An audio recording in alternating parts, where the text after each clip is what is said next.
There you go, Maggie. Here's your coffee. All right, thank you, Donna. Mama said you guys, boys, were good, so she said you could have some cookies. You probably started sleeping out in the rough when you were probably, what, 8, 9 years old in your little snow forts? The height of your career, you were probably spending at least, what, 100 days sleeping in the rough? Yep.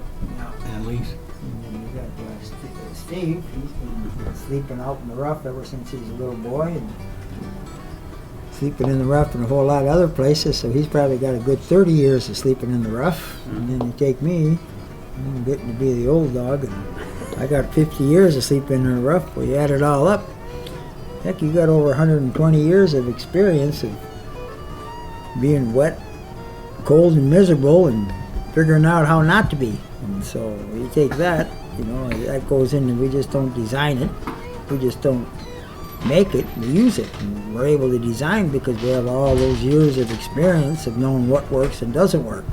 Maybe not as high tech, but we know what works and don't break. You know, we make everything in. I think you guys would all agree with it. You know, we make it so it lasts, because you know, if it fails, it could be catastrophic for the user. So we make it like our life depends on it, because yours might. And I think all three of us believe in that same ethic, and we put that in everything we make. Might not be the prettiest, but it's not going to fail, and it's going to work and work well in adverse conditions. Keep it simple, because when it's cold out, you don't want to have to think too much. You want to get warm. Just like us, been rode hard, put away wet, but we're still going, and that's where our products does. And we've been doing it here for 27 years, and buy good once, have it last. Buy poorly, you get to buy more times and regret every time you bought it. You're too poor to buy cheap stuff? Yeah. Time to hit it. Enough fun and games. Time to earn our wages. Now, we got Roxy over here. She's kind of the head of the shipping department. As you can see here, she's packing up some Morris pots, and she's already got some bob saws packed away, and she does the lids and all the little minor things. Then she'll also help me later when I ship the bigger stoves. Just fits in the box real nice, put a little packing in there, and you're ready to go. Morris pots, bob saws come in 3 sizes, 21, 24, and 36. Just fits in the box real nice, put a little packing in there, and you're ready to go. And we'll kind of show a little bit of the whole operation, what we do here in our micro shop. So, like one fellow said, he's seen some small shops, but this is a micro shop. We get a lot out of here. We get a lot done. Primarily work on the steel stoves. Well, we always use good material. I mean, it's always fresh sheets, and not they're real thin. That way we can weld it and get a solid bead around it, and it seals nice and tight. Instead of having the real thin stuff and then you rivet it. That ain't that good. I started welding and beating on tin when I was about 8 years old in my grandpa's garage. Well, this is fun. This is, you know, you go to a lot of shops and you do like one part, a lot of it's piecework. Now this way here you can start something and finish it, work it all the way to the end. And then you can see the final product. And that's what I'm working on today. This here's a 4-dog. And this is after we've already taken it, welded it, and now we're just getting ready to finish it up. And it's about a half hour to weld the shell, about a half hour to weld the finish, and then you've got the forming and the grinding and stuff like that. So I'm the only one that's welding on it right now, so everything on it's from me, so I like that. Make sure we get the bracing right so that way the stove stays nice and flat, so when you want to cook on it. Make sure the door seals.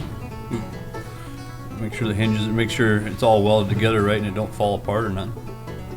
You can't do quality checks as you go along, you know, you want to make sure the welds are right. And then deburr everything so that way you can take it and, you know, once they get it, there's no place they can catch their hand or anything or get cut. Well, once you weld the door on, you want to make sure the door opens and closes. Make sure the ring on the back of here is nice. I usually put a straight edge across here, make sure the top's flat. I like working out here. It's just me, him, Maddie, and Roxy.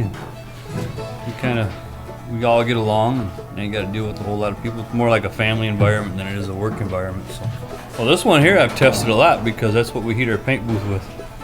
We've got one that's been sitting out there for what, 15 years now? And it's still sitting there and still heating the paint booth. You know, the only way you're going to keep Americans employed is to, you know, buy American-made things. And you going out there and you buying something that was designed in America, where you put a big old tag that says designed in America, fine print made in Pakistan, that ain't helping nobody. You're employing the middleman, and that's it. Well, every piece of these, there's nothing that's made anywhere but here. We do everything from starting with making the door hinges. We make our own hinges, make the whole door, punch the holes. All this comes from just a flat piece of steel we punch out, form it, weld it. He said he's a mean man on a welder, and Roxy and I, he come along, and we're glad God put us on our way, because he sure helped us out. Well, I'm glad too, because I don't get along with anybody else. So. Well, if you can get along with me, that ain't saying very much. You don't want something that's going to wear out right away. Try to make sure everybody's happy with what they get. You know, try to get everybody out there camping instead of just people that have done it before. Ever since I've been here, it's been growing. There's definitely the busy time of year, more in the fall. It gets a little crazy before the holidays. And during hunting season, yeah, it's nice to see people get out and, you know, be able to enjoy the outdoors more. They're just very nice. It's very easygoing. They're very accommodating. You know, if I got to run the grandchildren to somewhere, challenging, I guess, trying to read Don's writing some days. Keep an eye on the books and try to get the bills paid and keep everything rolling.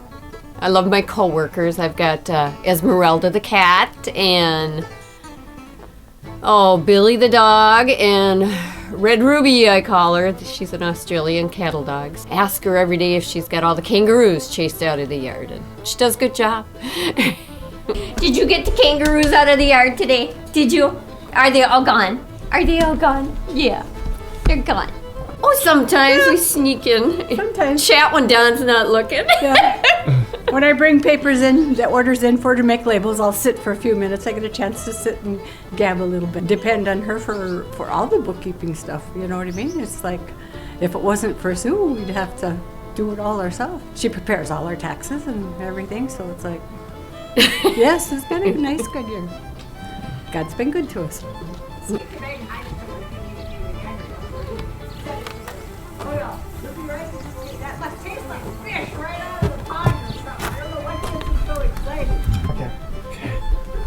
She is. Here, Sue, I got those, I got the check signed. Thank you. Thanks for getting the payroll on. I see you're getting mailing labels down there. So we're getting an MC. Izzy's in her favorite spot there. Straightens out all my mess of being a non-office worker, and she's really been a great asset to us, and really helped us a lot. He's a good girl, aren't you? Yeah, you're a good girl. We got Maddie over here on the grinder, and Steve was a happy man when he seen Maddie come through the door, because before Steve, besides doing the wilderness stoves, he had to do a lot of grinding. So we got Maddie doing that now, and Maddie's doing a really good job. He's been here a little over 3 months. He really hadn't done much metal work before now, but he's got years and years of outdoor experience. And this here is it'll be once it's done. As you can see here, Maddie, he's taking and he's rounding these edges here, takes any sharp edge off, smooths out from the notching once they're formed, ready to be painted. He uses a side shop on one of the steel stoves. The sense of pride and purpose, making something here in America for people happy and safe out in the outdoors. Yeah, I keep one in my truck, a bush cooker. This summer I'm going to keep one in my motorcycle. Rounding out the edge and deburring, taking the sharp edge off. Yeah, I've always been handy with carpentry and turn wrenches. It's just like anything else, learning from great guys like Don and Steve. You feel really good, a good sense of purpose. That's the thing that's great here. You're doing everything and you can see the product going right out the door. So we take pride in every little piece we do, every step of the process. I got online and checked out all the products, and already knew about it before I got in the shop, and had my eye on this baby because I've been looking for a really good stove. So first week I was working here, that's what my first paycheck went to. It's so compact, so light, so durable, So I can put it in my truck and not worry about it. And I can put it in my saddlebag and not worry about it. I always keep enough fuel tabs to get it started with some weatherproof, waterproof matches. That way I can at least get her started no matter where I'm at. Hang them up by their ankles when they're not doing a good job. Let them hang there, depends on the situation, half hour. Normally by then they say, well, they'll be good. And I'll give them a cookie and they go back to work. All right, this is a finished 4-dog. This is before paint. You can see the collars welded all the way around, solid weld, so it's, it don't leak. We got your tabs to hold on your shell for your water tank jacket, and that's welded solid. Good solid construction. Flip it over. You got the legs where the leg slot goes. Welded on both sides, it ain't never gonna bend. And then our legs are solid piece construction. Stick that in there, that thing will last forever. The door, we got our handle. We got an asbestos seal, so it'll never leak. It's gonna be an airtight door. And when we put them together, we got this angled, and we set it toward the handle. Even when it wears, the handle will go down a little further, but they always seal the door off. Same thing with the vent. We got a spring on there to keep it to where it always seals. And always keeps the pressure on there. Oh yeah, we welded the handles on there too. That way you can carry it. They all got built-in baffles on the inside. Yeah, 4-dog, if you want something that lasts, it lasts forever. Like I said, we got that one in the paint booth. Been there for 15 years now. And in the wintertime, it gets burnt probably 3-4 days out of the week for 10 hours a day. So I mean, it's got more wear on that than anybody will ever put on one. Here we're going to kind of show you one of the core tools we got here in the shop. This is a brake press.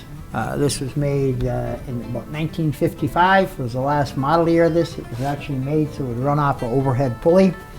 That's what they call it, a brake press. The reason they call it a brake press is because it comes down and you can control it with this lever instead of just coming down and cycling like a regular punch press. Computerized back gauge, what that allows us to do, we can program in multiple stations. That gives us better consistency and clarity. We use this to form the side shells, the shells of the titanium stoves, the shells of the steel stoves, and it's a real core ingredient in form our water jackets, our titanium stoves. He'll show us how we form up some side shells. We're gonna nibble. We're gonna make the collars for the titanium stoves.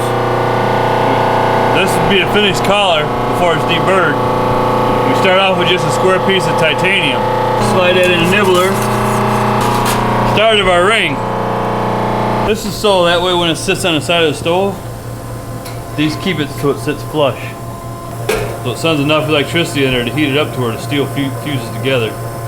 He takes and he TIG welds the ends on. We get these in just a flat sheet of stainless too. And he TIG welds them so they're seamless and never leak. That way the water jacket will always hold water. So we gotta put the hinge on it. So we're gonna spot weld the hinge onto it. You just gotta keep in mind what you're doing, your situation, and make sure you know where your fingers are all the time. We're gonna put the lid on the water jacket. We got all the holes in the hinges. In each hole, what we do is we plug weld it. I'll buff out where I spot welded it, make sure it's nice and smooth in there, cleaned out. Buffing pad and go over the spots. You can put water in here or snow. You can put snow in there and melt the snow. They come with a spigot. You put the spigot on there and you can drain your water out. So if you got if you got a 4-dog or you got any stove in your tent, put this on the side of it. Throw a bunch of snow in there, go for a walk, come back, you got fresh water. Working on some stovepipe. I'm gonna 5-inch diameter. Groove it. These is bracing. We set this like this on the top of all of our stoves. And then that way, if you go to cook with it and it's red hot, it won't warp. The pan won't push down and warp it. It keeps it shaped. Makes it a little stronger on the top. Gonna do some bead and prep for the stovepipe.